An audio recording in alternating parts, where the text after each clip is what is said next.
월간조선 정혜연입니다. 월간조선 최우석입니다. 문재인 정부는 우리나라에 노동이사제를 도입하면서 유럽 전역에 있는 제도라고 이제 주장을 했습니다. 근데 과연 그게 사실일까요? 이제 정혜연 TV에서 한번 이에 대해서 이야기를 나눠보도록 하겠습니다. 그 노동이사제가 어떤 제도인지에 대해서는 지난 시간에 그렇죠. 설명을 해주셨죠. 막 오. 단순합니다. 노조에 있는 분이 무조건 한 명이 그 이사가 되는 거다. 뭐 네, 이런 이사회 거죠. 멤버로 들어가는 네. 겁니다.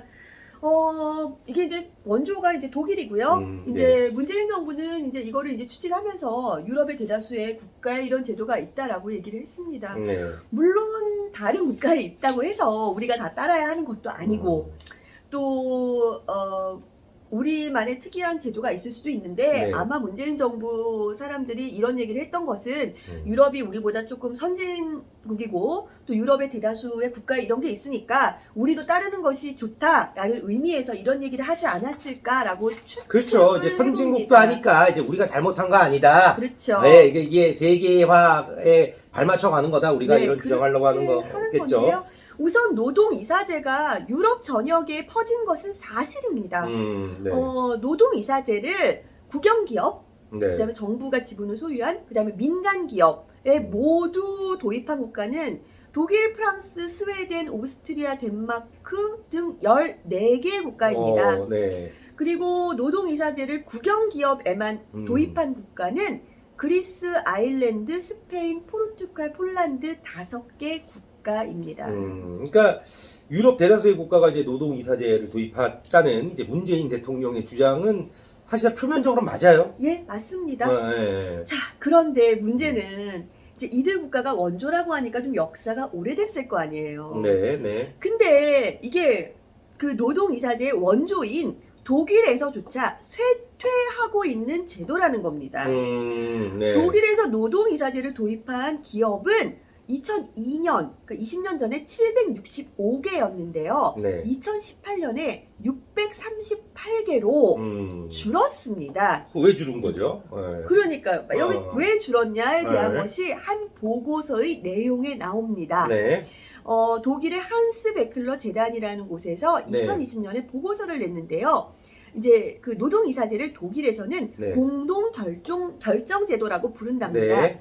자, 공동결정제도는 스위스 치즈처럼 구멍이 숭숭 뚫려 있어. 구멍을 메우려는 조치가 없으면 공동결정제도의 함몰을 돌이킬 수 없다. 라고 지적했습니다. 그러니까 이 독일의 보고서는 노동이사제를 도입해서 회사 경영이 좋아진 것이 아니라 여러 가지 분석을 해본 결과 기업에 도움이 되지 않는다라고 생각해서 굳이 할 필요가 없으니까 네. 그냥 폐기 수순을 밟고 있는 와중인 겁니다. 그러니까 이제 점점 이제 줄어가고 있다는 게 이제 그렇죠. 나중에 없어지고, 그러니까 이게 효율성이 좀 떨어진다. 뭐 이렇게 원조 국가가 네. 이제 분석을 하고 있는 것 같습니다. 네. 네. 이게 그러면 이 보고서를 좀 자세히 살펴보죠. 뭐 어떻게 도움이 안 된다는 겁니까? 그 도움이 된 것과 안 된 부분을 네. 유럽의 경영학자들이 분석을 했습니다. 네네네. 일단 노동이사제, 이제 우리식으로 표현해서 그것이 도움이 된 것은 경영 위기 상황에서 노사 화합에 이바지하는 장점은 있다. 그렇겠죠. 네, 네. 라고 했습니다. 노조의 의견을 들어주는 거니까요. 네. 네. 그런데 반대로 기업의 유연성, 혁신을 저해하고 외국 투자 기업의 투자 장애를 불러일으키고 또 주주 이익을 침해할 가능성이 있으며 감독이사회의 의사 결정이 늦어져서 네. 효율성이 떨어지는 문제가 있다. 또 노동이사가 노조로부터 독립적이지 못해서 이게 뭐냐면 노조로부터 선임이 됐기 때문에 자기가 네. 이사회의 멤버임에도 불구하고 아직까지 노조원의 시각으로 바라보고 있다는 네. 거죠. 여기서 벗어나지 못하고 있기 때문에 문제가 있으며 구조조정을 막는 족쇄가 되는 것이다 라고 그렇게 봤습니다. 그러니까 쉽게 말해서 노동이사제를 도입한 독일, 네. 그러니까 해보니까 네. 좋은 것보다는 나쁜 점이 훨씬 많다 그거죠. 그렇죠. 예. 근데 나쁜 점이 많아서 줄여가고 있는데 그걸 지금 하자. 네. 문재인 네. 정부 네. 뭐 그러니까 지금 유럽에서 많은 국가가 한 것도 맞고 그런데 네. 문제는 쇠퇴하고 있는 제도를 네. 굳이 우리가 2022년의 대한민국이 굳이 이걸 받아들이려고 하고 있다는 겁니다. 그러니까 이제 뭐 되게 유행이 지난 그렇죠. 뭐 옷 같은 게 있는데 그렇죠. 유럽에서 판다고 그렇죠. 우리도 그걸 입어야 돼라고 그렇죠. 주장하는 거잖아요. 유럽이 어떤 국가야? 우리보다 네. 훨씬 선진화된 국가 아니야? 그 유럽에서 했어. 근데 이제 문재인 정부는 유럽보다 이제 중국 이런 쪽을 좀 친하게 생각하지 않나요? 북한 이런 쪽? 중국에는 이 제도가 있을 수가 없죠. 아, 공산 그러니까요. 사회주의니까. 유리할 때는 뭐 유럽을 찾고. 그렇죠. 그런 거 아니겠습니까? 네. 자, 어쨌건 이 최준선 이제 그 기업법 전공한 독일에서 기업법 전공한 최준선 교수는 노동이사제 같은 부분은 윤석열 당선인도 찬성을 했던 거거든요. 네. 그런데 좀 시각을 달리 해야 된다. 네. 왜냐하면 영국, 미국, 일본 등 정통 자본주의 국가에서는 노동이사제를 도입한 국가가 없다. 근로자인 노동자가 경영자와 같은 신분을 갖겠다는 것 자체가 말이 네. 되지 않는다. 라고 얘기를 했습니다. 그러니까 이게 우리가 유럽을 봐서 그렇지 네. 또 반대로 자본주의, 정말 자유시장 경제를 지향하는 미국, 뭐 영국, 일본 이런 곳에는 없는 제도인 겁니다. 이거예요. 이제 아마 이제 문재인 정부도 그런 주장을 할 건데 그러니까 노조의 인원이 결국 한 명이 들어가는 건데 네. 뭐 그거 갖고 뭐 맞아요. 치사하게 그러냐 뭐 이런 얘기 나올 그 수 얘기 있을 것 분명할 같아요. 거고 애초에 법안을 했을 때도 2명 이상이라고도 하고 지금은 이제 법안이 비상임, 그러니까 상주할 필요는 없다라고 돼 있는데 애초에 맨 처음에 이 법안을 입법할 때는 2명 이상이 상임 이사, 그러니까 상주한다는 소리였거든요. 그럴 정도로 해서 그나마 노조에서는 노조도 지금 불만이 많을 거예요. 네. 우린 2명 이상을 요구했는데 왜 1명만 들어가라는 거냐. 그런데 정말 노조는 일당 100이잖아요.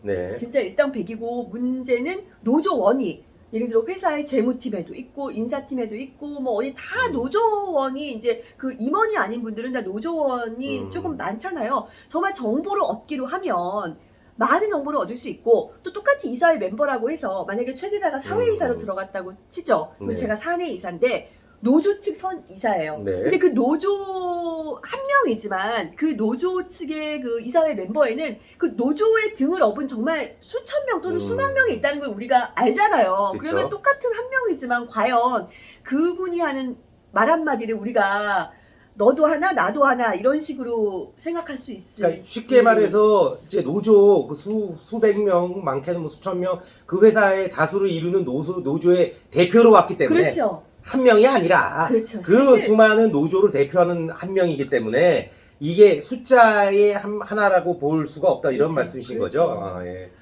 하여튼 뭐 어쨌든 이 최준선 교수가 또 이런 얘기를 했어요. 이재명 후보가 되지 않은 것은 천만다행이다. 이 얘기는 무슨 소리냐면 이제 오는 8월에 네. 공공기관에는 이제 무조건 들어가야 돼요. 네. 입법이 그러니까 법으로 다 네. 정해졌어요. 그러니까 뭐 한전, 한국가스공사, 인천국제공항공사, 국민연금공단, 뭐 관광공사 등 131곳에 네. 노조 출신의 이사가 이사회에 들어갑니다. 네. 근데 최준선 교수가 이재명 후보가 되지 않은 건 천만다행이다. 이게 뭐냐면 만약에 됐으면 네. 민노총이나 한노총에서 이럴 수 있다는 거죠. 공기업에 들어갔어요. 민간 기업에서 들어가니까. 그러면 아니 우리 공기업에도 들어가는데 민간은 왜 못 들어가? 맞아요. 삼성도 그러면은 왜 못 들어가? 뭐 현대자동차 왜 못 들어가? 이랬을 경우 친노조 성향을 갖고 있는 이재명 후보가 이거를 또 밀어붙일 수가 밀어붙일 확률이 가능성이 높고 높았을 거라는 거죠. 지금 이제 방심하면 안 되는 게 우리 이재명 더불어민주당 상임 고문께서 대선 패배 잉크도 바르기 전에 지금 재보궐선거에 나온다는 거 아닙니까? 그렇죠. 예, 어쨌든 뭐